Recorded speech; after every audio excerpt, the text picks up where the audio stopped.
है friends, welcome back. इस video के अंदर हम लोग बर्जर पेंट के करंट चार्ट पैटर्न और फाइनेंशियल्स के बारे में डिटेल में समझने वाले हैं कि करंट चार्ट पैटर्न और फाइनेंशियल्स के बेसिस पे कंपनी के शेयर को स्विंग ट्रेडिंग और लॉन्ग टर्म के लिए खरीदना चाहिए, बेचना चाहिए या होल्ड करना चाहिए। तो चलिए सीखते हैं एक साथ। तो अगर आप फंडामेंटल एनालिसिस को सीखना चाहते हैं, जानना चाहते हैं एक कंपनी के एनुअल रिपोर्ट से कैसे फाइनेंशियल डेटा को निकाल के सही तरीके से पढ़ा और इंटरप्रेट किया जाता है, या ऑनलाइन पोर्टल जैसे मनी कंट्रोल से कैसे आप एक कंपनी के डेटा को निकाल के सही तरीके से पढ़ के इंटरप्रेट कर सकते हैं, तो सारा का सारा वीडियोस चैनल के प्लेलिस्ट के अंदर अवेलेबल है और इस वीडियो के डिस्क्रिप्शन पर भी मैक्सिमम प्लेलिस्ट का लिंक आपको मिल जाएगा। तो चलिए सीखते हैं एक साथ।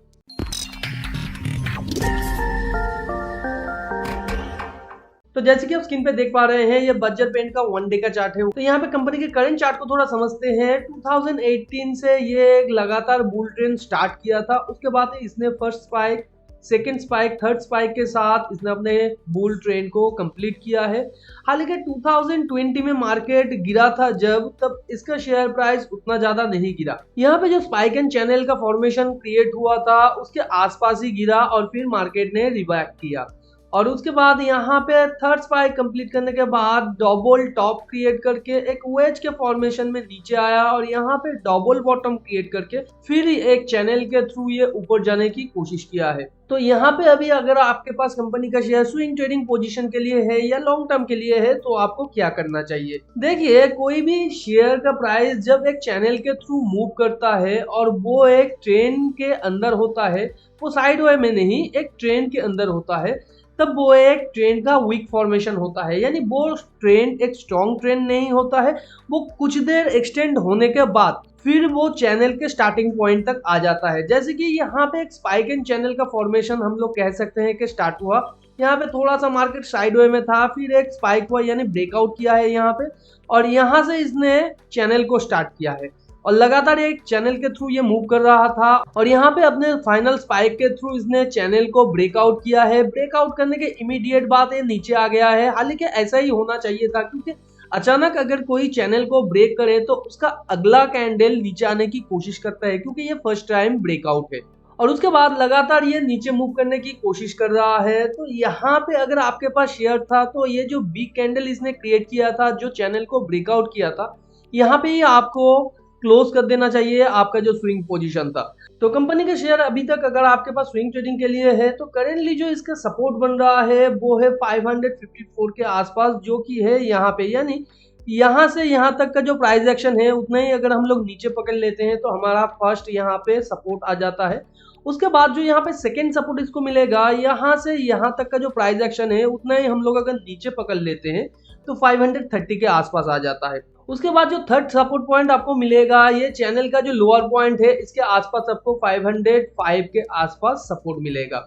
और ऊपर जो रेजिस्टेंस मिल सकता है, अगर ये यहाँ से बैक करता है तो यहाँ पे इसको फर्स्ट रेजिस्टेंस मिलेगा जो कि है 605 के आसपास। उसके बाद 670 के आसपास जो कि है इसके टॉप के आसपास, और थर्ड जो यहाँ पे इसको रेजिस्टेंस मिलेगा ये है 680 के आसपास। तो यहाँ पे अगर आपके पास शेयर था तो आपको बहुत पहले ही निकल जाना चाहिए था, या तो ये टॉप के आसपास, या ये जो कैंडल बेयर कैंडल इसने क्रिएट किया था इसके डाउन के आसपास, या ये जो बेयर कैंडल का नेक्स्ट कैंडल है जब ये इस बेयर कैंडल को तोड़ के यानी लो को तोड़ के नीचे आ रहा था तब भी आप निकल सकते थे यहाँ से, या यहाँ से जब ये इस चैनल को ब्रेकआउट कर रहा था नीचे, यहाँ पे छोटा सा पुल बैक के बाद यहाँ पे भी आपको निकल जाना चाहिए था, यानी आज ही के दिन।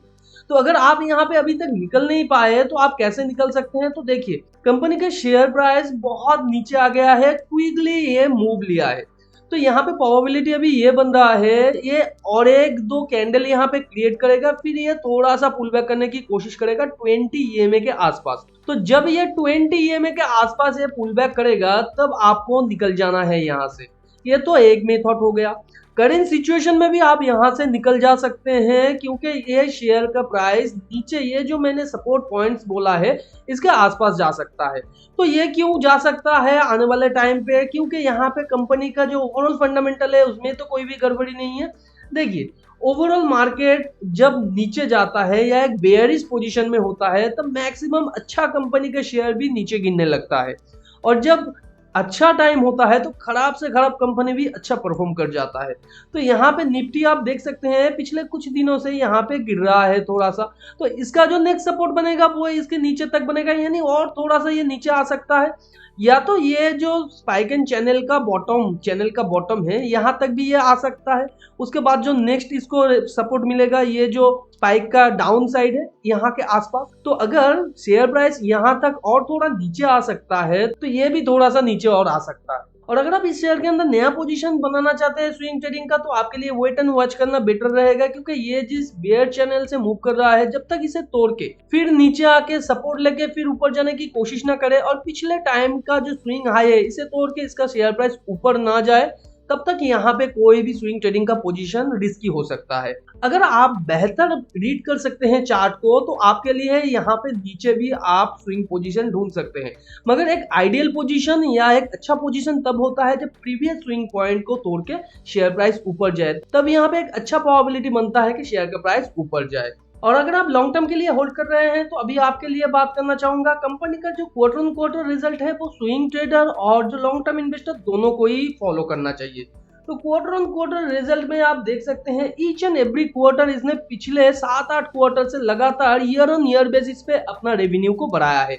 यानी जून के क्वार्टर में इसका जितना रेवेन्यू है पिछले साल के जून के क्वार्टर से ज्यादा है, और यहाँ पे करेंट जून के क्वार्टर में मार्च के क्वार्टर से भी ज्यादा रेवेन्यू आया है। तो ये एक अच्छा बात है। यहाँ पे ऑपरेटिंग प्रॉफिट के साथ साथ ये ऑपरेटिंग प्रॉफिट मार्जिन को भी इंक्रीज कर रहा है। यहाँ पे इंटरेस्ट पेएबल को ये अंडर चेक रख रहा है, यानी अपना जो इंटरेस्ट पेएबल है वो ज्यादा बढ़ा नहीं रहा है। और net profit each and every quarter लगातार इंक्रीज करने की कोशिश कर रहा है। हालांकि बीच बीच में कुछ क्वार्टर में यहाँ पे गिर गया है, मगर वो यहाँ पे रेवेन्यू के हिसाब से मेंटेन हो रहा है। यानी कुछ क्वार्टर में जब रेवेन्यू गिर रहा है तब ये नेट प्रॉफिट भी गिर रहा है। ईयर ऑन ईयर रिजल्ट में आप देख सकते हैं मार्च 2016 के बाद से लगातार इसने अपने रेवेन्यू को इंक्रीज किया है। रेवेन्यू के साथ साथ ऑपरेटिंग प्रॉफिट और प्रॉफिट मार्जिन को भी अच्छे तरीके से मेंटेन कर रहा है, और यहाँ पे इंटरेस्ट पेएबल को ज्यादा बढ़ा नहीं रहा है। हालांकि जितना फास्ट ये यहाँ पे रेवेन्यू को बढ़ा रहा है उससे ज्यादा यहाँ पे इंटरेस्ट पेएबल को बढ़ा रहा है, मगर कंपनी का जिस तरीके से यहाँ पे रेवेन्यू बढ़ रहा है उसके हिसाब से इतना इंटरेस्ट पेएबल कंपनी के लिए बहुत ज्यादा मैटर नहीं करता। और यहाँ पे नेट प्रॉफिट को भी अच्छे तरीके से इसने इंक्रीज किया है, तो ये कंपनी के लिए ओवरऑल अच्छा बात है। आरओई में अगर हम लोग देखें तो आरओई यहाँ पे कंपनी का थोड़ा 2-3 साल से गिर रहा है, जो कंपनी के लिए कंसर्न की बात है, मगर यहाँ पे कंपनी अपने डेट टू इक्विटी को भी अच्छे तरीके से मेंटेन कर रहा है, तो ये एक कंपनी के लिए अच्छा बात है। इस तरीके से अगर आरओई गिरता जाएगा तो आने वाले टाइम पे कंपनी के शेयर प्राइस के अंदर बहुत ज्यादा इफेक्ट देखने को मिलेगा, या ये शेयर जिस तरीके से बढ़ रहा था उस तरीके से नहीं बढ़ सकता है, क्योंकि ओवरऑल आरओई को मेंटेन करना इसे चाहिए। तो एक बात मैं कहूँ तो अगर आप लॉन्ग टर्म के लिए कंपनी के शेयर को होल्ड कर रहे हैं तो यहाँ पे कोई भी दिक्कत नहीं है, फंडामेंटल सही है, फाइनेंशियल सही है, तो लॉन्ग टर्म के लिए आप होल्ड कर सकते हैं। अगर यहाँ पे मैंने जिस सपोर्ट पॉइंट के बारे में बताया है आपको वहां शेयर का प्राइस जाके रुकता है तो आप थोड़ा थोड़ा एक्यूमुलेट भी कर सकते हैं, क्योंकि आने वाले टाइम पे कंपनी के शेयर ऊपर जाने का प्रोबेबिलिटी अच्छा खासा है। तो स्विंग ट्रेडिंग और लॉन्ग टर्म इन्वेस्टमेंट के किसी भी टॉपिक या इस वीडियो के बारे में भी कोई क्वेश्चन और डाउट हो तो नीचे कमेंट में आप लिख सकते हैं, मैं उसके ऊपर भी डिटेल वीडियो बनाने की पूरी कोशिश करूंगा। चैनल पे नया है तो चैनल को सब्सक्राइब करके बाजू में जो बेल आइकन है उसे भी हिट कर दीजिए ताकि नए वीडियो का नोटिफिकेशन आप लोगों को तुरंत मिल सके। मिलते हैं अगले वीडियो पर, तब तक के लिए अपना बहुत ज्यादा ध्यान रखें। Thanks for watching and happy investing.